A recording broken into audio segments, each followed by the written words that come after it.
few survive. 12 challenging stages of spiritual awakening. Which one are you in? The only way to make sense out of change is to plunge into it, move with it, and join the dance. These profound words from Alan Watts perfectly capture the essence of the transformative journey we are all on. Welcome back to Spiritual Wisdom, where today we are diving deep into the 12 challenging stages of spiritual awakening. This path is rarely a straight line. It is a series of trials, ego-shattering realizations, and profound rebirths that few truly survive with their old selves intact. As we explore these stages, I encourage you to apply these principles to your daily life, not just as theory, but as a roadmap for your own personal growth and lasting happiness. Which stage resonates most with your current experience? Or have you recently overcome a particularly difficult hurdle? Leave a comment below sharing your story, and let's start a conversation that helps us all move closer to the light. 1. The honeymoon, the sugar rush. The path of spirituality is often sold as a gentle garden walk. Yet those who have truly traversed its depths know it to be a fierce, ego-shattering odyssey where very few survive the total dissolution of their former selves. We often find ourselves standing at the precipice of a profound spiritual awakening, wondering if the strange shifts in our perception are signs of progress or merely the mind playing tricks on us.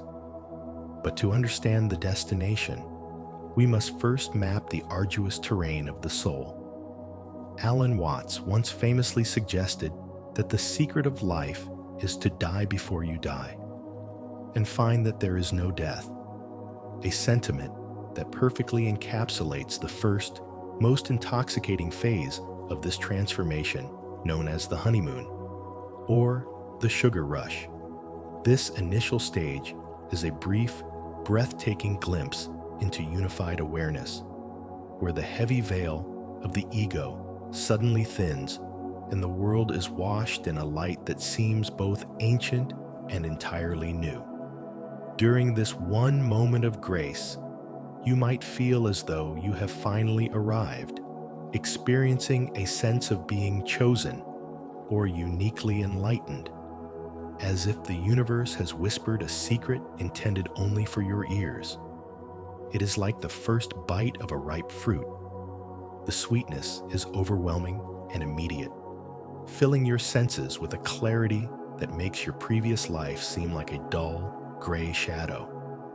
However, we must be careful not to mistake the map for the territory or the appetizer for the entire feast, because this initial high is often a temporary physiological and psychological response to the first crack in the ego's armor.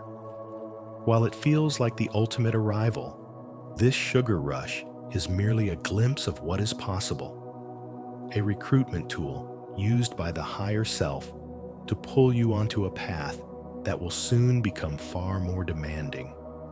Think of it as the scent of the ocean carried on a breeze. While the scent is real and invigorating, you have not yet touched the water, nor have you learned to navigate the storm-tossed waves that lie ahead.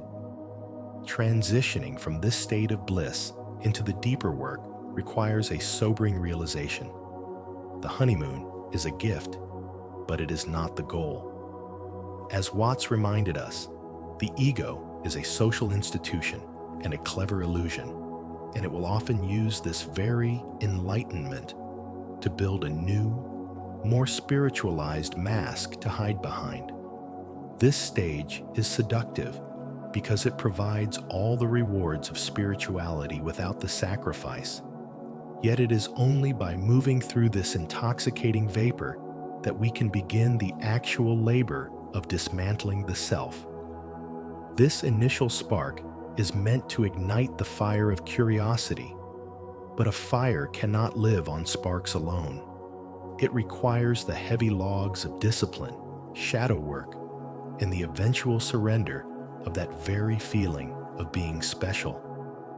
If you find yourself in this stage, enjoy the sweetness, but do not cling to it. For the true journey of a spiritual awakening only begins when the sugar rush fades and you are left to walk through the silence that follows. Comment below, "I am waking up," if you're ready to move through these stages and discover your true self. 2. The hangover, the withdrawal. You are currently standing at a pivotal and often painful threshold in your spiritual development known as the hangover or the withdrawal. This is the sobering moment where the initial, radiant bliss of your awakening begins to fade, leaving you to face a daily existence that suddenly feels like a cramped and suffocating prison. When you first touch the divine, the world seemed to glow with a new light. But now that the peak has passed, the contrast is almost unbearable. You may find yourself becoming what many describe as a spiritual addict, a person who is desperately and perhaps frantically chasing the high of those first transformative stages, trying to reclaim a feeling that seems to be slipping through your fingers like sand. This stage of spirituality is marked by a profound sense of loss, as if a veil has been lifted only to be dropped back down, leaving you even more dissatisfied with the real world than you were before you started this journey. As Alan Watts so poignantly observed, the meaning of life is just to be alive. It is so plain and so obvious and so simple. And yet, everybody rushes around in a great panic, as if it were necessary to achieve something beyond themselves. This panic is exactly what you are feeling now as you look at your job, your relationships, and your domestic responsibilities with a deep, aching resentment. You wonder how you can ever be content in such a mundane environment after having glimpsed the infinite. And this creates a dangerous desire to escape into meditation, books, or retreats as a way to avoid the heaviness of your own skin. The morning after, the soul's great party is often too bright and too loud, making the silence of ordinary life feel like a vacuum. However, you must realize that this withdrawal is not a sign that you have failed or that the magic was a lie. Rather, it is a necessary part of the process where the universe asks you to prove that you can maintain your awareness even when the fireworks have stopped. The challenge here is to stop treating your spirituality like a drug and start treating it like a foundation. If you continue to chase the high of the first stage, you will remain stuck in a loop of seeking and suffering, never fully maturing into the wisdom that awaits you. This transition is essential because it forces you to stop looking for the sacred only in the extraordinary and starts challenging you to find it in the ordinary, the messy, and the repetitive parts of being alive. You are being asked to face this spiritual hangover without turning back to your old ways of numbing yourself or getting lost in the fantasy that life should always feel like a miracle. It is a period of deep refinement where you must learn to sit with the void, the boredom, and the frustration, recognizing that these feelings are the raw materials for a much more stable kind of peace. By allowing the initial ecstasy to dissolve, you make space for a permanent transformation that does not rely on fleeting emotions, but on a fundamental shift in how you relate to every single breath you take. 3. The ego's backlash, the panic. When you reach this pivotal crossroad in your journey towards spiritual wisdom, you will encounter a phenomenon known as the ego's backlash, a psychological and spiritual storm that marks the transition from your old self to the new. As your long-held patterns and familiar behaviors begin to feel like a foreign language you no longer speak, your ego senses a mortal threat to its very existence and begins to fight back with a ferocity you might not have expected. This internal resistance manifests as a sudden, overwhelming wave of panic, a sense of impending doom that whispers you are making a terrible mistake by venturing into the unknown. You might find yourself gripped by an inexplicable urge to return to normal, clinging to the shore of your past life because the vast ocean of your future feels too daunting to navigate.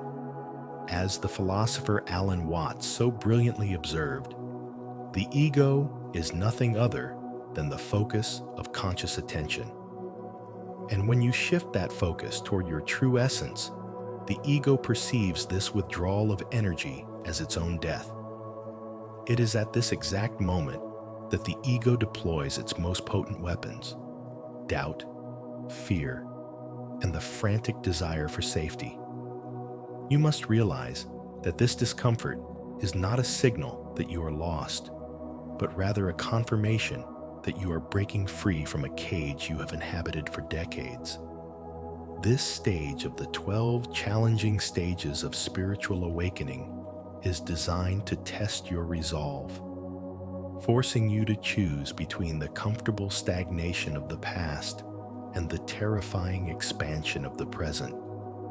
When the panic rises, it often feels like a physical weight in your chest or a constant buzzing of anxiety in your mind. But you must remember the words of Carl Jung. Everything that irritates us about others can lead us to an understanding of ourselves. In this case, everything that irritates and terrifies you about your own transformation is a map to where your deepest attachments lie. You are currently dismantling a false identity that was built on social expectations and fear, and the resulting vacuum can feel like a crisis of the soul. However, this is precisely where the most profound spiritual wisdom is forged, as you learn to witness the ego's tantrum without being controlled by it. It is a process of becoming the silent observer of your own fear, realizing that while the ego is screaming for survival, the true you is perfectly safe and eternally calm. The struggle you are experiencing is the friction caused by your soul outgrowing its former shell. Much like a butterfly must endure the narrow confines of the cocoon before it can fly. If you try to rush back to your old normal, you will find that the door has already closed. The things that once satisfied you will now feel hollow and gray. Because once you have tasted the clarity of awakening, you can never truly be content with illusion again. To move through this stage, you must embrace the uncertainty and recognize that the panic is merely the ego's way of acknowledging its loss of control. As Rumi once said, "The wound is the place where the light enters you." And this backlash is that very wound, a necessary opening that allows your higher consciousness to finally take root.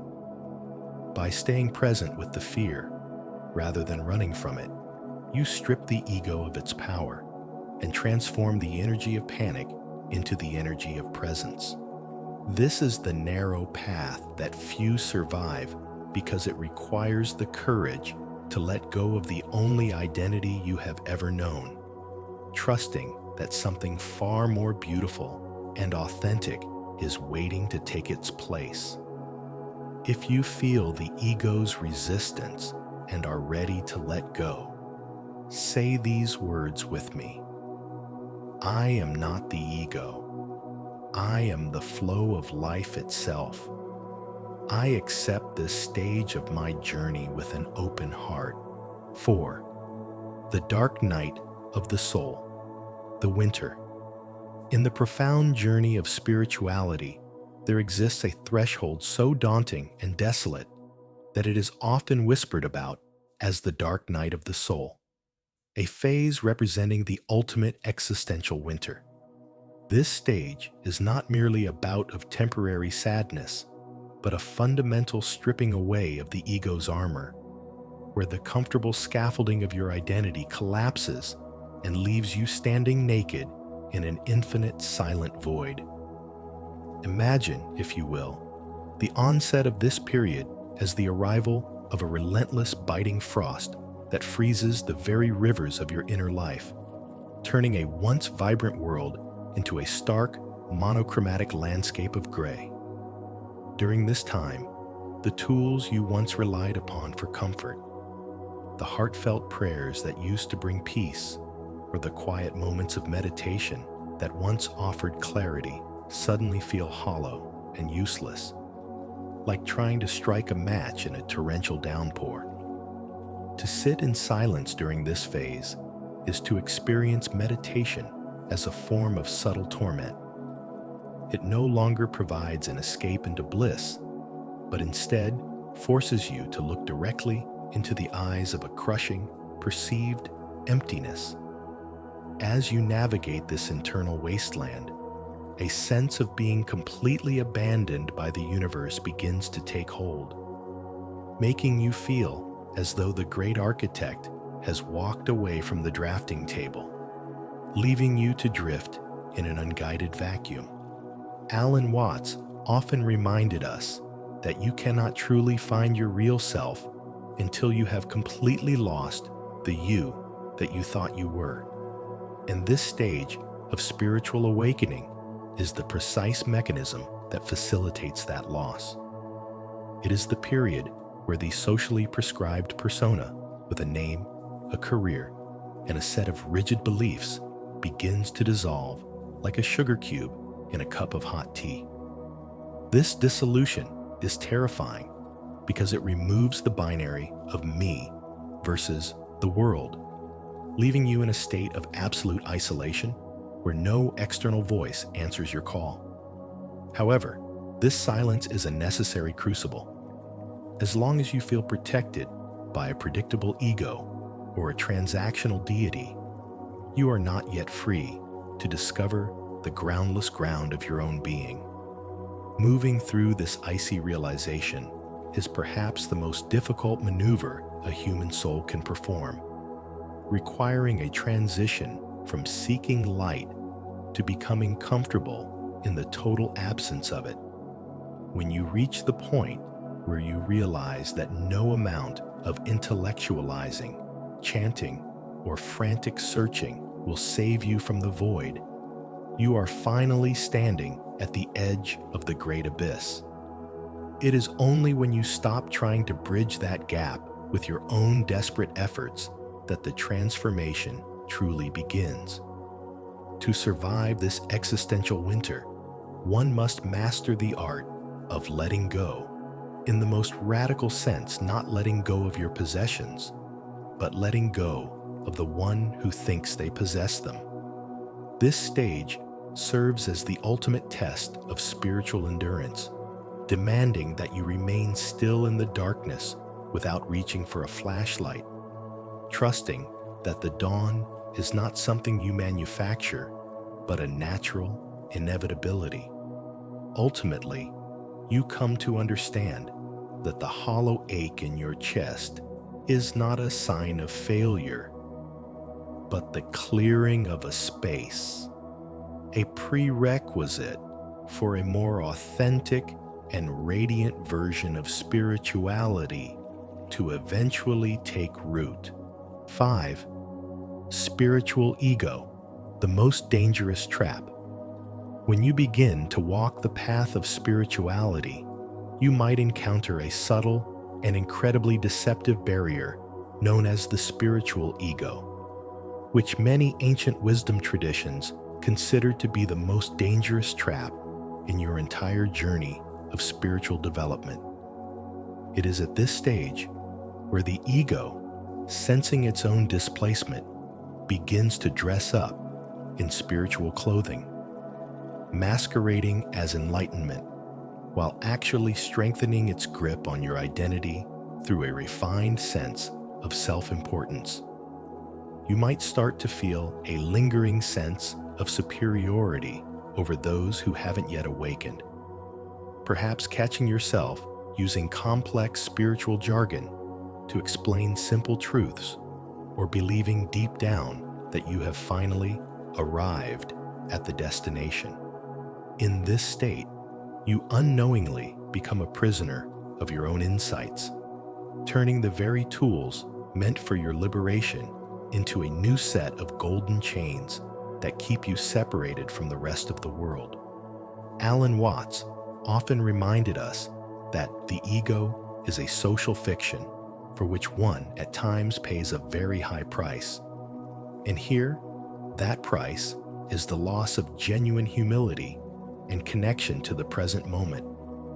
You might find yourself judging others for their material pursuits or their lack of awareness, failing to see that this judgment is simply the old ego in a new, more holier-than-thou disguise that seeks to validate itself through comparison. This stage is treacherous because it feels like progress. You are meditating, reading sacred texts, and perhaps even teaching others, yet the I, at the center of it all, is becoming more rigid and self-important than ever before.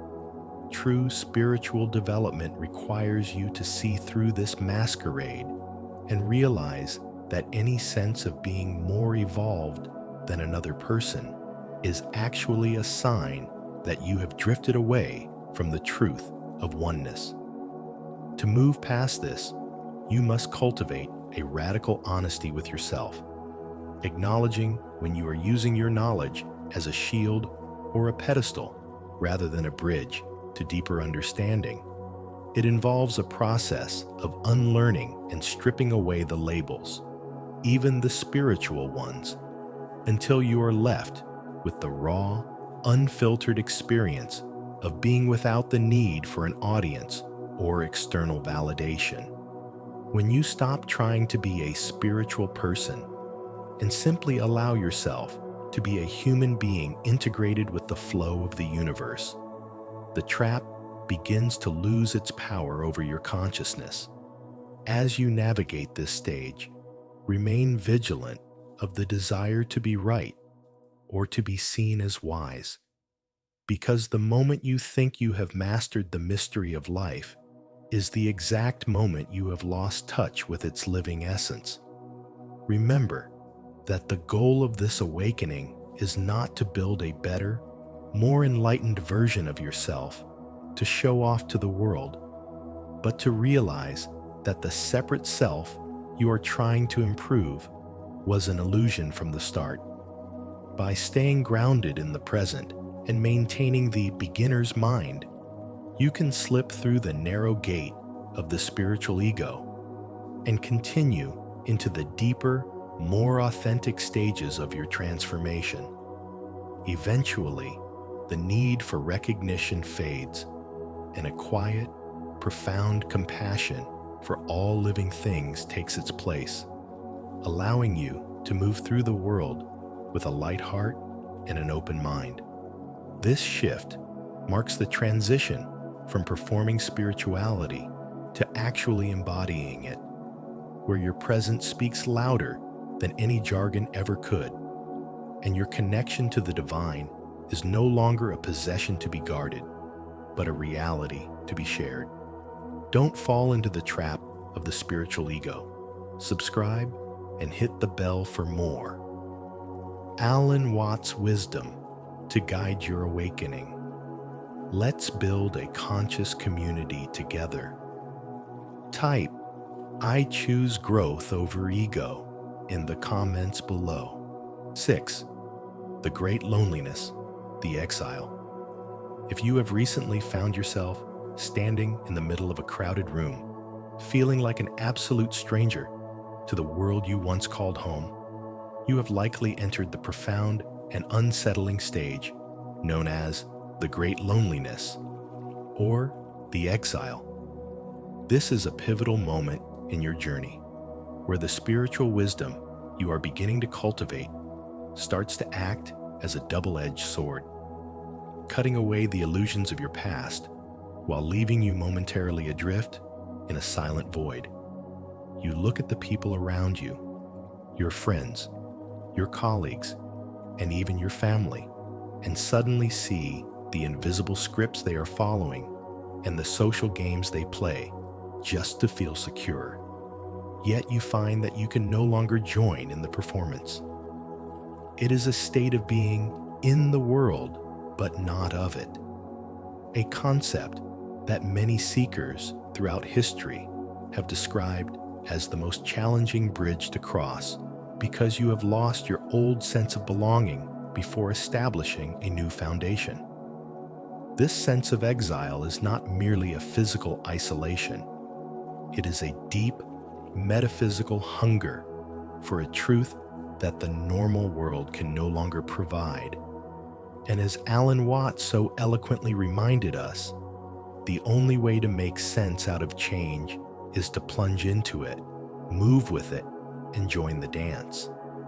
As you navigate this transition, you must realize that the isolation you feel is actually a form of protection, a quiet space being carved out for you to listen to the whispers of your soul without the deafening roar of societal expectations. It is easy to feel as though you are failing or losing your mind during this period. But in reality, you are finally gaining a perspective that others cannot yet see. For as Carl Jung wisely noted, who looks outside dreams, who looks inside awakes. This stage of the exile requires immense courage because you are essentially a pioneer in the wilderness of your own consciousness, standing between two worlds and waiting for the internal fog to lift. You see the pursuit of status and the constant need for external validation for what they truly are hollow distractions. And because you can no longer participate with a straight face, you might feel like a ghost haunting your own life. However, this shift is teaching you that the normal world was never as solid as it seemed, and your current loneliness is simply the silence that precedes a new symphony of understanding. You must trust that this period of being an outcast is a necessary initiation, a dark night that precedes a much brighter dawn, where you will eventually find others who speak the language of the heart rather than the language of the ego. While few survive this stage with their old identities intact, those who do emerge with a clarity that can never be taken away, understanding that the bridge of loneliness is the only path to a life of true authenticity. Rumi once said, "The wound is the place where the light enters you." And in this context, your feeling of being disconnected is the very wound that allows a higher consciousness to take root. So, as you stand in this space of the exile, do not fear the silence or the feeling of being misunderstood. Instead, embrace the fact that your eyes are finally open, even if the light feels a bit blinding right now. You are moving toward a connection that is far deeper than anything you left behind, trading the shallow comfort of the crowd for the infinite depth of your own true nature. 7. The teacher trap, guru addiction.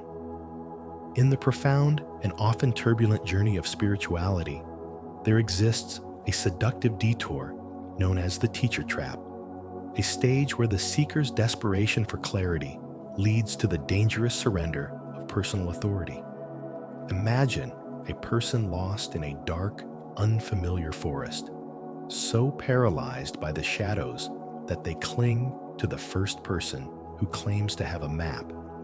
never realizing that the map is not their territory.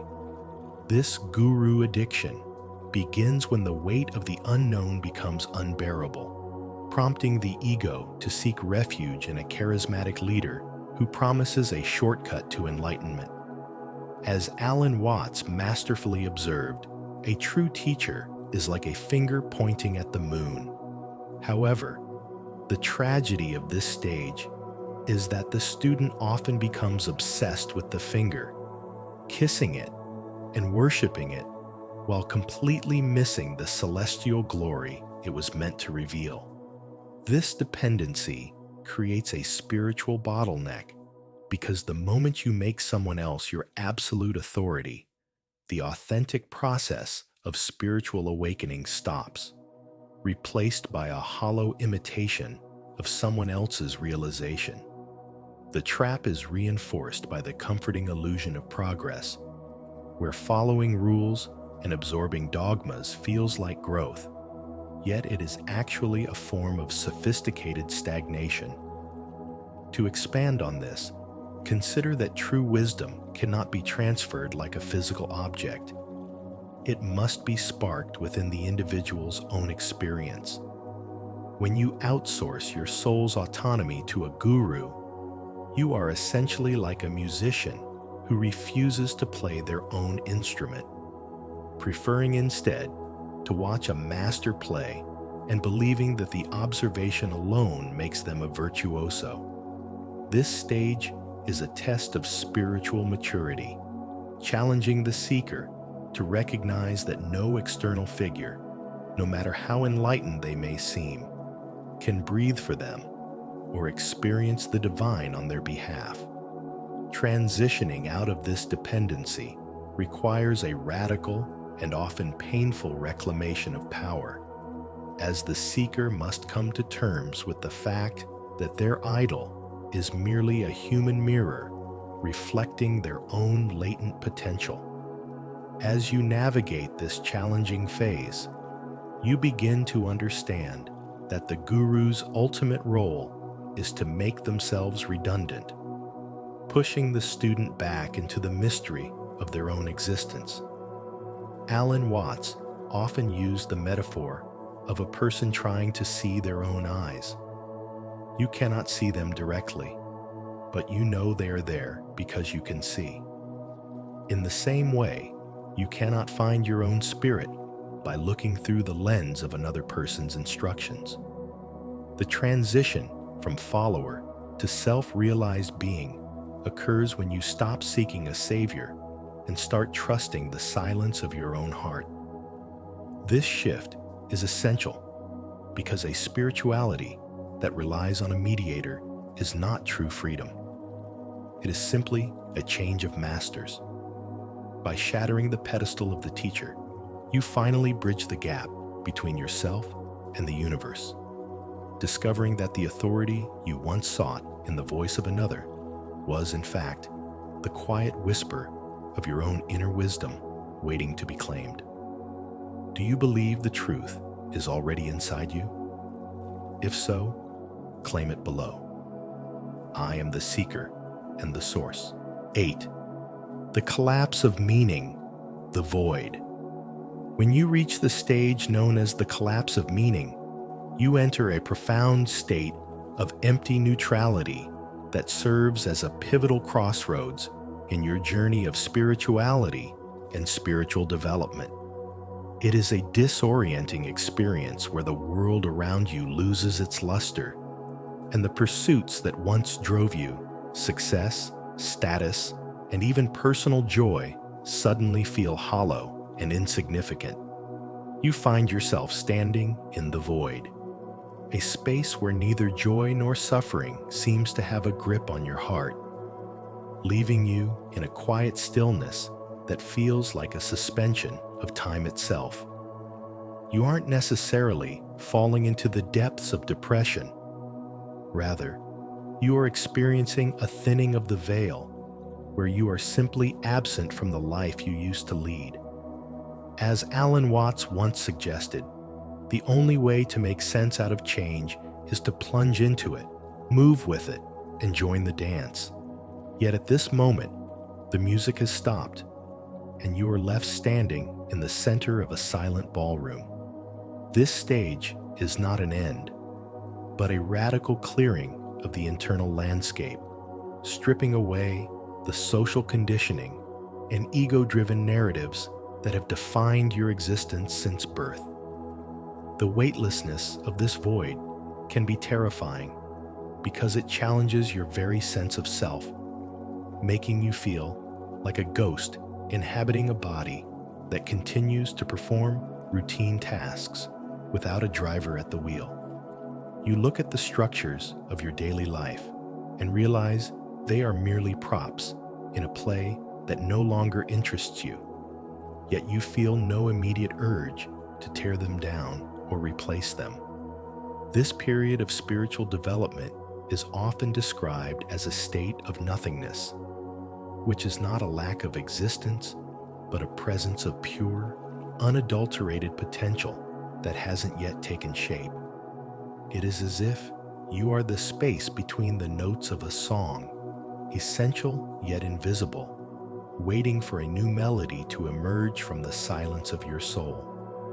By being absent from the frantic demands of the ego, you are actually becoming more present to the raw reality of the universe, unburdened by the labels of good and bad, or success and failure. You are learning to sit with the isness of life, recognizing that the frantic search for meaning was often just a distraction from the profound peace found in simply being. As you navigate this neutral territory, you begin to understand that the collapse of meaning is actually a liberation from the heavy chains of expectation. When nothing matters in the way it used to, you are finally free to observe the world without the distorting lens of desire, allowing a deeper, more authentic connection to existence to take root. This is the stage where you realize that you are not the thoughts in your head or the roles you play in society, but the silent witness observing the rise and fall of all things. The void is a sanctuary for the spirit, a place where the noise of the world is muted so that the subtle vibrations of your true nature can finally be heard. It is a necessary hibernation, a time for your inner self to shed its old skin and prepare for a rebirth into a reality that is far more expansive than the one you left behind. Embracing this emptiness requires a surrender of the intellect, a willingness to be nowhere and no one, until the universe itself begins to speak through your stillness. This transition marks the point where you stop trying to get something out of life and start allowing life to move through you without resistance, turning the void from a place of absence into a wellspring of infinite peace. 9. Spiritual emergency, psychosis versus mysticism. Have you ever felt as though the very foundation of your reality was turning into liquid, leaving you grasping for a solid surface that no longer exists? This profound state of disorientation is often described as a spiritual emergency, a critical juncture of spiritual wisdom, where the human mind begins to shatter because it simply cannot contain or integrate the sheer vastness of a transcendental experience. In this moment, the rigid boundaries you have spent a lifetime building between your inner world and the external universe dissolve catastrophically, thrusting you into a space where the line between psychological collapse and mystical revelation becomes almost invisible. You might feel as though you are losing your grip on what is real. Yet, as Alan Watts famously reminded us, the only way to make sense out of change is to plunge into it, move with it, and join the dance. This stage is a radical reorganization of your consciousness, a high-voltage surge of awareness that the ego perceives as a threat to its very survival. When the ego encounters the infinite, it reacts with terror because it realizes it is no longer the master of the house. Instead, it is being asked to surrender to a cosmic scale it cannot possibly control. As the walls of your perceived identity crumble, you are forced to navigate the harrowing tension between psychosis and mysticism, a threshold where the mind either breaks apart into fragments or breaks open into a higher state of being. It is a time of immense vulnerability because the filters that usually protect you from the overwhelming complexity of the universe have been stripped away, leaving you exposed to a reality that is both terrifyingly beautiful and incomprehensibly large. As the poet Rumi so eloquently put it, the wound is the place where the light enters you. And in this context, the shattering of your mental constructs is the very wound through which a more profound truth is trying to breathe. This experience is not a sign of pathology, but rather a sign that you are outgrowing the narrow confines of your previous life. Much like a shell that must crack so the living being inside can continue to expand. The reason so few survive this stage with their peace intact is that it requires an absolute surrender of the self you thought you were, a willingness to let go of the shore and trust the current of the unknown. To navigate this intensity, you must recognize that what feels like a descent into darkness is actually the arrival of a light so bright that it initially causes blindness. You are learning to process a new level of spiritual wisdom that teaches you that you are not a separate island in the sea of existence, but the entire ocean in a single drop. This transition demands a shift from analytical thinking to intuitive being, as the rational mind is an insufficient tool for measuring the infinite. By staying present through the turbulence, you begin to see that the shattering is not an ending, but a prerequisite for a more authentic integration of your soul and your human experience.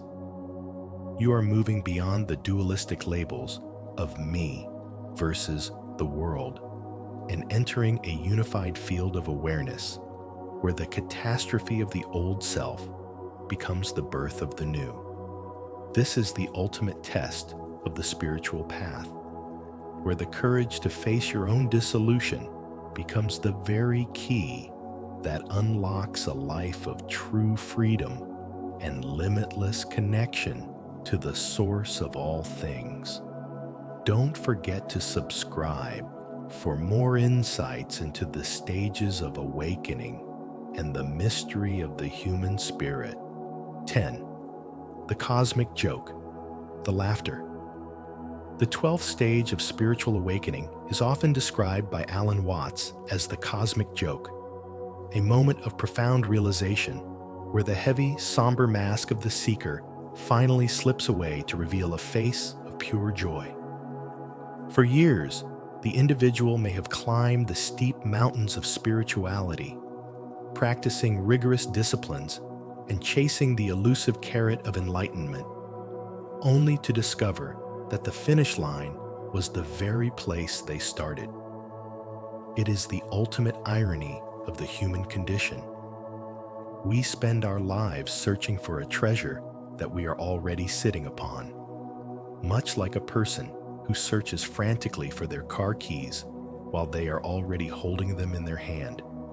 This realization is not a logical conclusion reached by the mind, but a sudden, belly-shaking laughter that arises when you see that all your spiritual ambition was a magnificent farce. You begin to understand that the ego, that small, separate I, that was trying so hard to be holy, was actually the very obstacle preventing the light from shining through. Transitioning from this state of striving to a state of being requires us to see through the illusion of the spiritual ego, which is perhaps the most subtle and dangerous trap on the path. We often turn our inner growth into a competitive sport, believing that if we just accumulate enough merit or knowledge, we will eventually arrive at a destination called awakening. However, as Watts beautifully illustrates with his metaphors of the wave and the ocean, a wave does not have to become the ocean. It is already something the ocean is doing. In this same vein, the seeker and the sought are not two separate entities meeting at the end of a long journey, but a single movement of consciousness playing a game of hide and seek with itself. This is the moment the cosmic joke lands. You realize that the universe has been playing a prank on you, and that you were the one playing it. As this laughter echoes through your being, the tension of trying to be spiritual dissolves into the effortless grace of simply existing. We realize that we have been like a dog chasing its own tail, spinning in circles with such intensity and seriousness that we forgot the tail was a part of us all along. This stage marks the end of the holy man persona and the birth of the ordinary man who sees the divine in the mundane, understanding that there is no difference between a cathedral and a kitchen. The absurdity of the struggle becomes clear when you see that the God you were looking for was the one doing the looking. By finally dropping the burden of spiritual achievement, you are free to live with a light heart, recognizing that the greatest wisdom is not found in a distant heaven, but in the silent, joyous recognition of the present moment. 11. Ordinary aliveness, the return. In the profound journey of your spiritual development, you eventually reach a point where the dramatic seeking and the intense searching for something beyond finally begin to dissolve into a state of ordinary aliveness. You may have spent years looking for a hidden secret or a cosmic explosion of light, but you realize that true spirituality is not about escaping this world. It is about fully inhabiting it without the constant interference of your ego. This final realization is perhaps the most challenging because it asks you to give up the idea that you are special or that you have achieved some elite status, bringing you back to the simplicity of the present moment. Alan Watts beautifully captured this essence when he suggested that the ultimate awakening is the discovery that what you were looking for was never missing. As you stop preventing life from happening and live with perfect spontaneity, you begin to understand that the dishes you wash, the breath you take, and the ground beneath your feet are just as sacred as any temple or monastery, because the divine is not a destination, but the very fabric of your existence.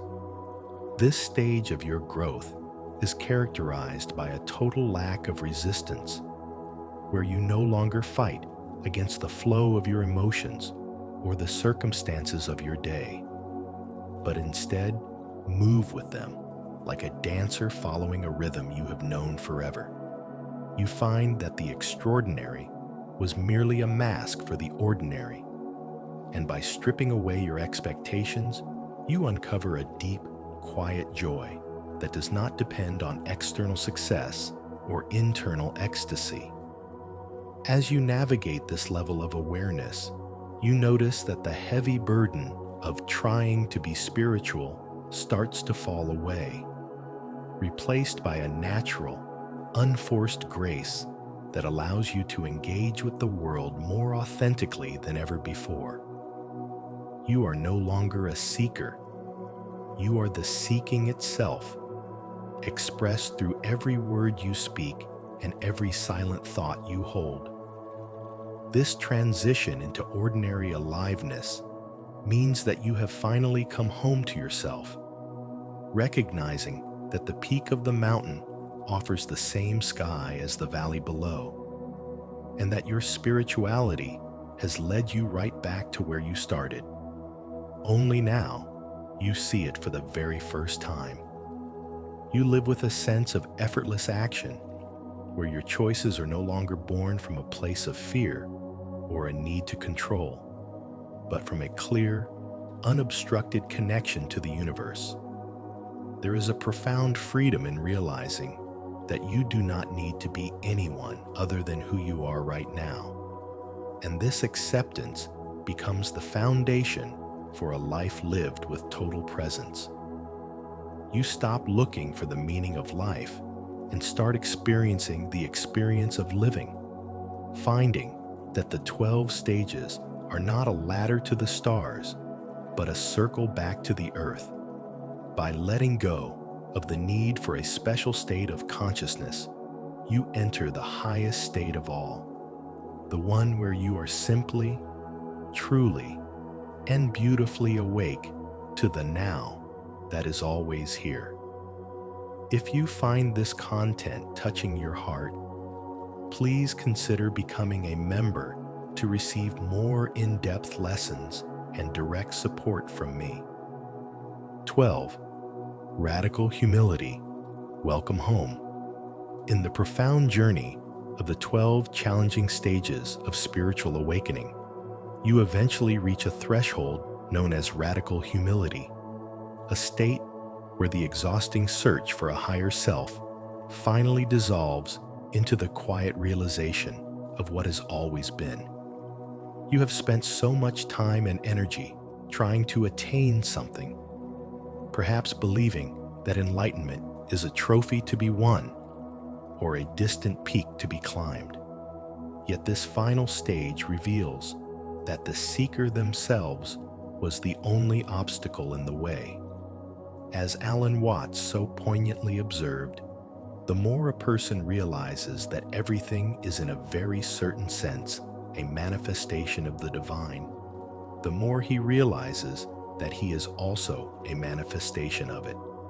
This spiritual wisdom suggests that your entire life has been a cosmic game of hide and seek, where you have been hiding from your own true nature behind a mask of personality, social roles, and ego-driven desires. When you finally step into this radical humility, you experience a homecoming that defies logic. It is the bone-deep recognition that there was never a separate you to be enlightened in the first place, but rather a temporary costume worn by the universe to experience the texture of human life. You are not a ghost in a machine or a lonely soul trapped in a body, but life living itself, an effortless flow of energy that requires no permission to exist and no effort to be complete. This shift in perspective transforms your daily reality from a series of problems to be solved into a magnificent, unfolding mystery where the observer and the observed are one and the same.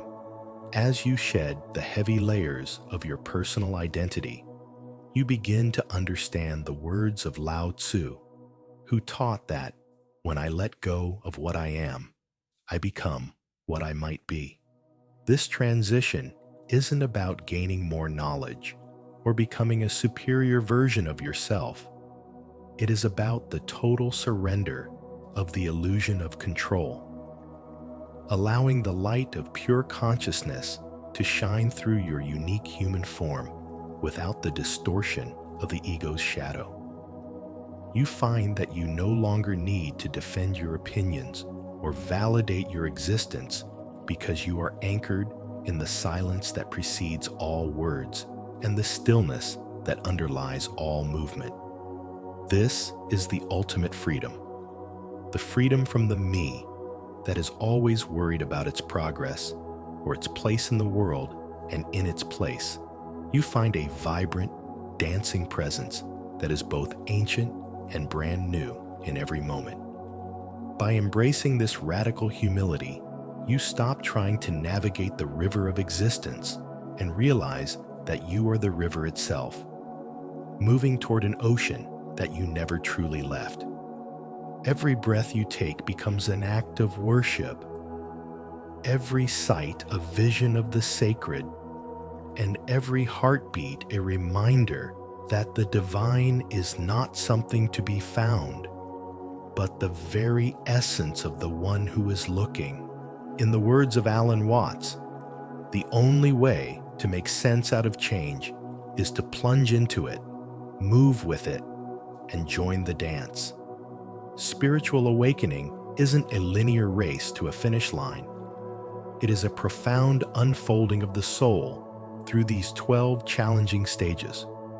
Whether you find yourself in the depths of the dark night or the clarity of integration, remember that every step is a vital part of your transformation. If this journey resonated with you today, please give this video a like and share it with someone who might be navigating their own path. To continue exploring the depths of consciousness with us, subscribe to Spiritual Wisdom and turn on notifications so you never miss our upcoming insights. If you're a loner, your childhood did this to you. Hidden childhood patterns. The child who is not embraced by the village will burn it down to feel its warmth. African proverb. Welcome back to Spiritual Wisdom, where today we uncover the hidden childhood patterns that quietly shape the loners of the world.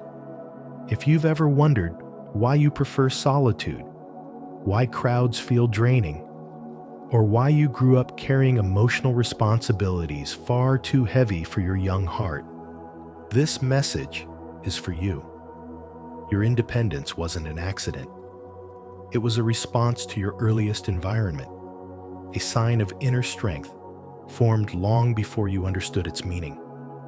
As you listen, I invite you to reflect on your own childhood and ask yourself, which hidden patterns shape the person I've become? Share your thoughts in the comments. Your story may help someone else understand theirs. 1. Vulnerability equals danger. Many loners carry a wound that was never loud, violent, or dramatic, but quietly shaped the deepest parts of who they became. It was the silent trauma, formed through 1,000 tiny abandonments, moments when a child reached out with sadness, excitement, or confusion and found no one emotionally available enough to meet them. These repeated experiences taught the nervous system a painful truth. Emotional needs go unanswered, and reaching for connection brings no comfort. Over time, the child internalizes this pattern as certainty, absorbing the message that when I hurt, I am alone with it, and that other people are unpredictable at best and dangerous at worst. As they grow, solitude becomes less of a preference and more of an instinctive shield, built not from dislike of others, but from the belief that closeness is unsafe. This belief deepens further in households where vulnerability was not only ignored, but punished. Some children were mocked for crying, labeled dramatic for expressing hurt, or treated as weak simply for needing reassurance. Others saw their honesty twisted into ammunition, thrown back at them during arguments, or used to shame them later. Each of these moments delivered the same lesson with increasing force. Feelings are liabilities, and revealing them is unsafe. In response, the child becomes what many loners describe as a vault, someone who keeps every emotion, fear, and truth tightly locked away, not because they lack depth, but because their depth was never handled with care. The vault becomes a survival mechanism, a way to maintain control in an environment where openness once led to pain. As this inner world solidifies, the loner identity begins to take form. They grow into adults who are highly self-reliant, perceptive, and independent, yet deeply cautious with emotional intimacy. Their withdrawal is not rejection, it is protection. Their solitude is not coldness, it is strategy. In the realm of spirituality and spiritual awakening, this pattern reflects a soul that learned early to retreat inward, building strength, insight, and resilience in silence. But the same insight that once protected them later becomes the key to understanding themselves more deeply. The loner eventually realizes that their isolation was not evidence of being unlovable, but evidence of being unprotected. Their childhood did not teach them that people are bad. It taught them that people were inconsistent, unavailable, or unprepared to meet them emotionally. With this awareness, their journey becomes less about fixing themselves and more about unlearning the belief that their inner world must remain hidden. The vault that once kept them safe becomes the very structure they must slowly and gently open. Healing does not mean tearing down the walls all at once, but letting trust return in small, deliberate ways. And in doing so, the loner discovers that their solitude was never a flaw. It was a response to an environment that failed to understand the sensitivity, depth, and emotional intelligence they carried all along. Don't let these hidden patterns control you any longer. If you're ready to break free and begin healing, type "I choose freedom" in the comments below to affirm your commitment to a new path. 2. The development of defense mechanisms. When a child grows up learning that the safest place in the world is the quiet space inside their own mind, something profound begins shaping their inner landscape. Self-soothing becomes reliable because comfort is found in what never changes. The softness of a pillow, the rhythm of their own breathing, the familiar corners of a room that never shout, never withdraw, never disappoint. They discover early that their own presence is predictable in a way that other people are not. And this becomes the first layer of emotional independence that eventually defines them as adults. This dependence on internal safety is not avoidance. It is the natural wisdom of a child who learned that peace comes from within. And as they grow older, this ability to calm themselves evolves into a quiet strength. Yet it also creates a subtle distance from others because their nervous system still remembers how unpredictable connection once felt. Even when life becomes stable, their body holds the memory of uncertainty, and they continue returning to solitude not out of rejection, but out of protection. This internal retreat becomes a form of spirituality, guiding them toward inner awareness, self-honoring, and spiritual development long before they ever recognize it as such. Alongside this self-reliance, another pattern forms: the transformation of the child into the observer. They learn to watch everything carefully, not out of curiosity, but out of necessity. Growing up in emotionally unpredictable environments forces them to study expressions, tones, footsteps, and the shifting energy of a room to anticipate what might happen next. Their survival depends on their ability to read the room, to sense tension before anyone speaks, to detect danger before it arrives. Over time, this vigilance becomes automatic, shaping them into someone who analyzes people with stunning clarity, noticing subtleties others overlook. They observe others like specimens under glass, not to judge, but to understand what they must protect themselves from. This habit carries into adulthood, making them intuitive, perceptive, and deeply insightful, yet also creating a quiet barrier between them and genuine intimacy. Their instinct to stand slightly outside the crowd, watching rather than participating, is not a flaw.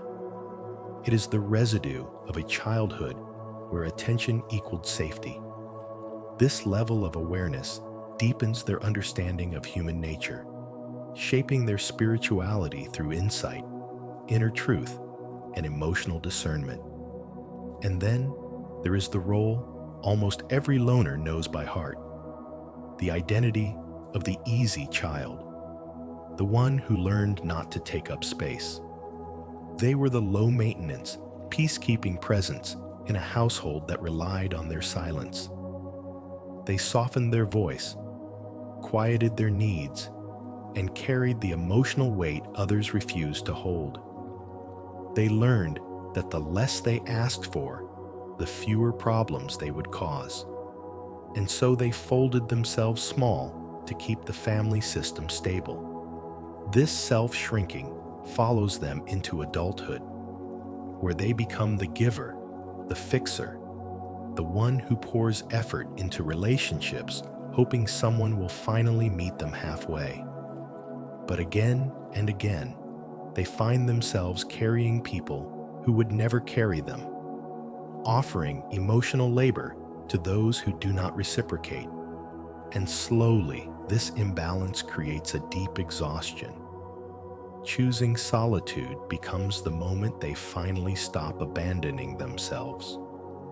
It becomes a turning point where they reclaim the needs they buried as children, recognizing that the world did not fall apart because they asked for too much, but because they asked for too little for far too long. From these childhood patterns emerges an adult whose independence, intuition, and emotional depth were shaped not by preference, but by experience. Their solitude is not a retreat from life, but a return to themselves. Their distance is not coldness, but clarity. Their silence is not emptiness. It is the space where healing, spirituality, and spiritual development finally take root. If this spiritual wisdom on childhood patterns and defense mechanisms has helped you understand your experience as a loner, we want to hear from you. Comment, "My journey starts now," to share your commitment to deeper self-awareness. 3. Solitude as a conscious choice and survival intelligence. Solitude becomes a meaningful space when you finally understand that it was never a sign of emptiness, but a quiet decision shaped by the way your childhood taught you to protect your inner world. You learned early that loneliness is not the absence of people, but the experience of being surrounded by individuals who look at you without ever truly seeing you. And because of that, solitude became the only place where you could exist without shrinking, without performing, and without carrying the weight of other people's expectations. Instead of feeling abandoned, you began to feel relief in the silence, because it was the only environment that didn't ask you to betray your own spirit to belong. As Carl Jung once said, loneliness does not come from having no people around you, but from being unable to communicate the things that seem important to you. Your childhood made that truth undeniable, and so you retreated not out of weakness, but out of self-respect, learning that the world outside rarely offered the same safety as the world you created within. Choosing solitude over the noise of forced social interaction was not a sign that anything was wrong with you.